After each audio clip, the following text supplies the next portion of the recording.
Hello, Wednesday fans. It is TGIW, and what a great Wednesday it is, just like every Wednesday is around here.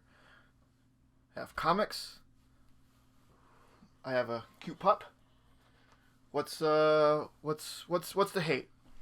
All right, so let us jump right into it. What did we pick up this week? It was a pretty healthy week, if I do say so.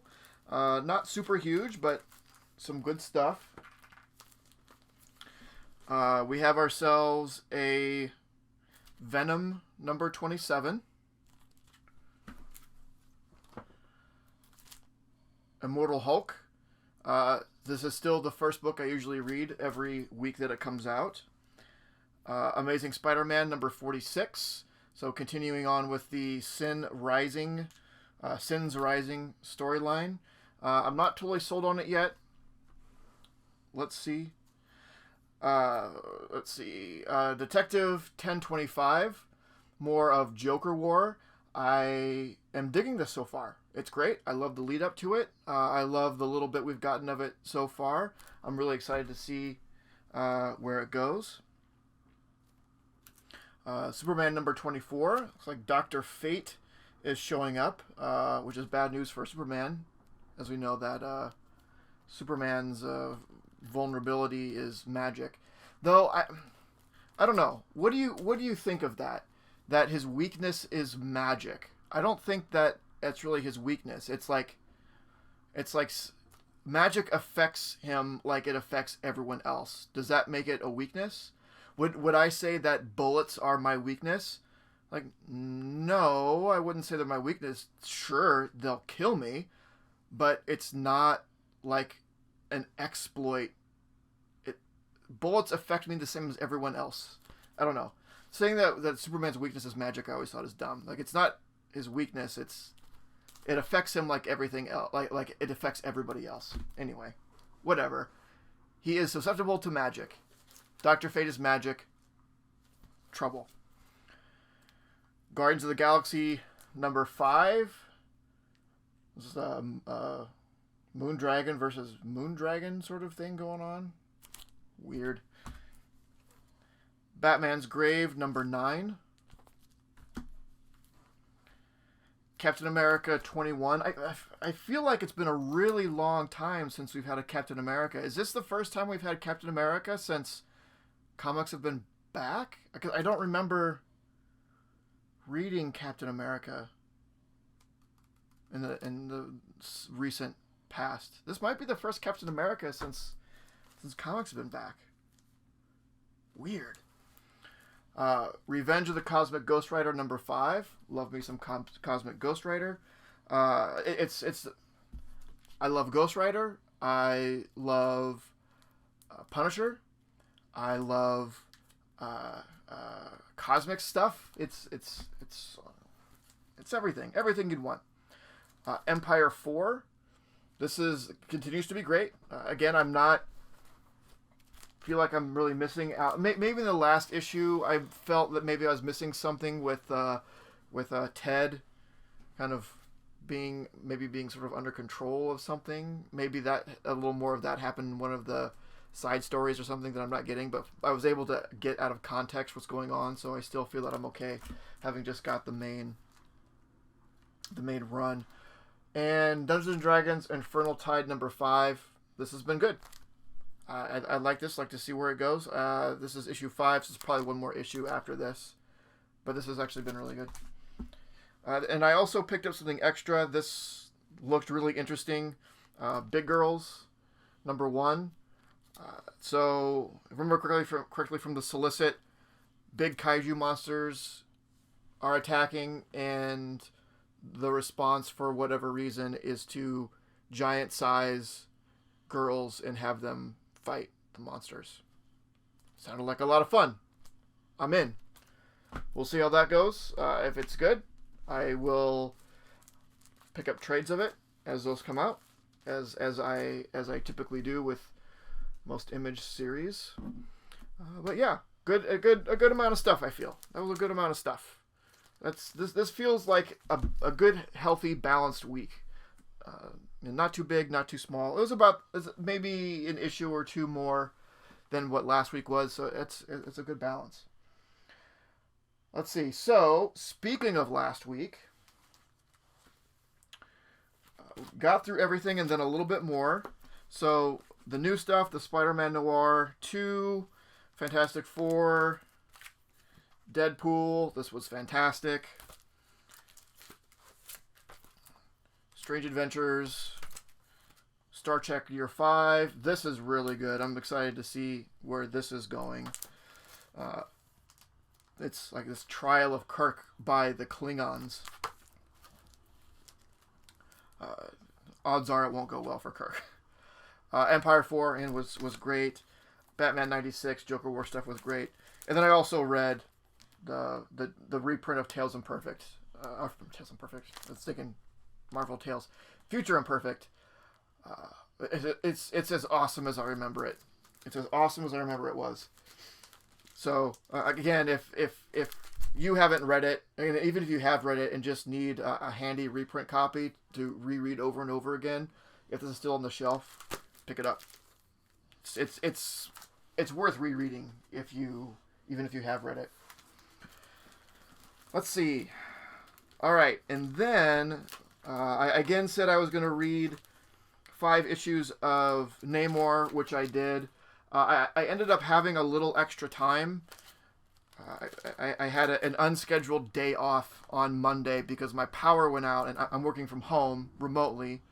So without power, without being able to connect to the internet, I can't do my job. So I had a bonus day off, I guess. So I had a little extra time, so I did a little more reading with that. So I read.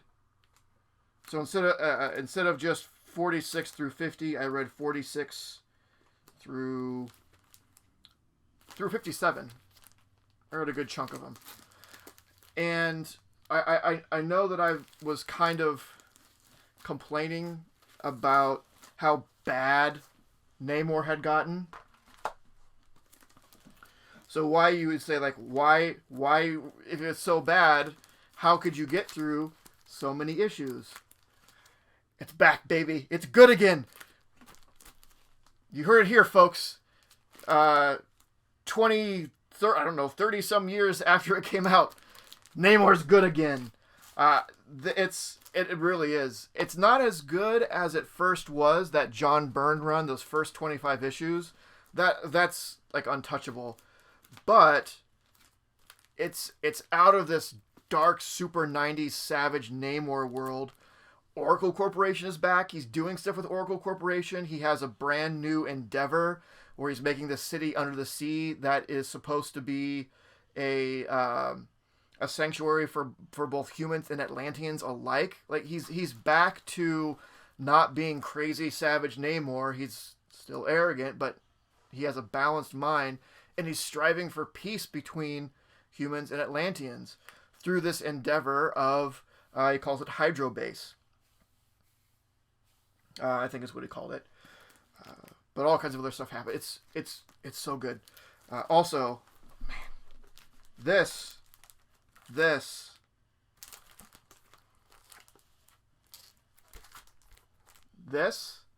What do you think? Passionate kiss, sweet passionate kiss between Namor and Sue Richards. Real or not real? An illusion? A trick? A dream? Surely it can't be. It's totally real. It's totally real. It was great. It was so great.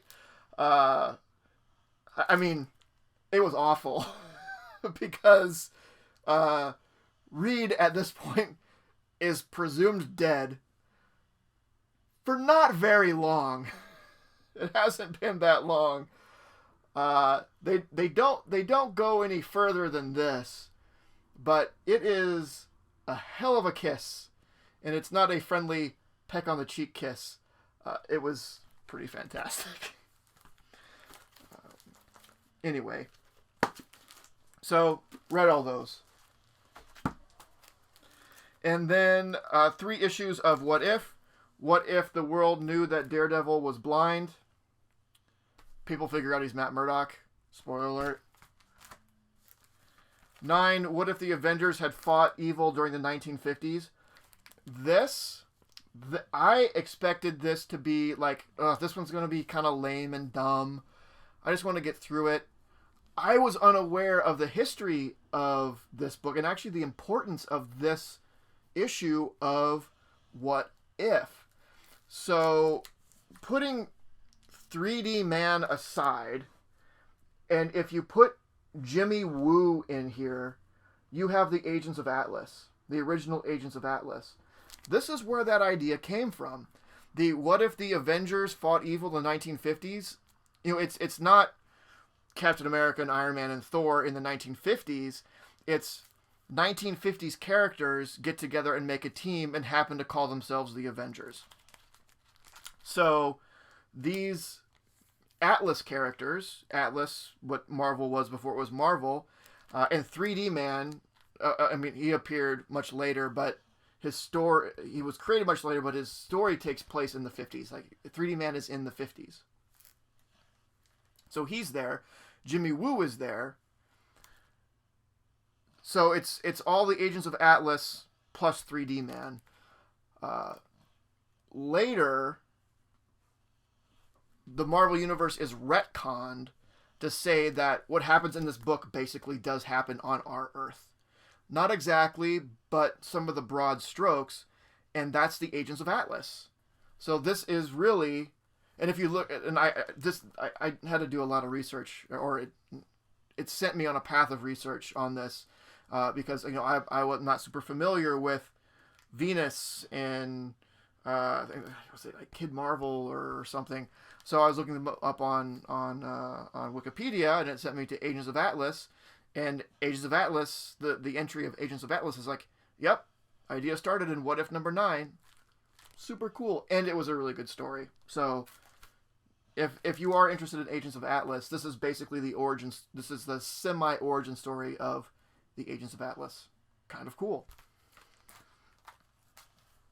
And of course, what if Jane Foster had found the Hammer of Thor? This was a good read. It was good. I hadn't read it before. It's some people consider it to be a key issue for whatever reason. Well, I know the reason, but the reason of that reason, whatever. But it was a good story. It wasn't the best What If, but it still follows the idea that Donald Blake is actually Thor with those memories and powers removed, but those powers are put into the hammer. It was intended that Donald Blake find the hammer and regain his memory and powers, but Jane found it, lifted it, so she was imbued with Thor's powers, even though she's not Thor. It all gets taken care of and evened out in the end. It's kind of weird in the end, but it was an interesting story. So it was good. All right. So this week, obviously, I'll read all of the new stuff I got, and I'm gonna say the next, not only the next, but the last 5 issues of Namor, the Submariner. That's it, 58 through 62. That's all there is. Then it's done, finished. I'm not going to put any more issues of What If on my plate for this week, because this is a fairly healthy week already, and I know I'm going to have a little less time for reading this week, so I'm going to play it safe, or I may have less time for reading. I'm not entirely sure, but I'm going to play it safe and not commit to anything that I can't do. If I end up getting through this and have extra time, I'll throw in some issues of What If and report back next week for sure. But for now, that is it. So yeah, as usual, let me know what you think. What did you get? Any surprises this week that you're really excited for that came out? And like, comment, subscribe, all that stuff. And I will definitely see you very soon. And don't forget to make yours Titan. This video was brought to you by Titan Comic Pressing. Follow us on Facebook and Instagram at Titan Comic Pressing LLC.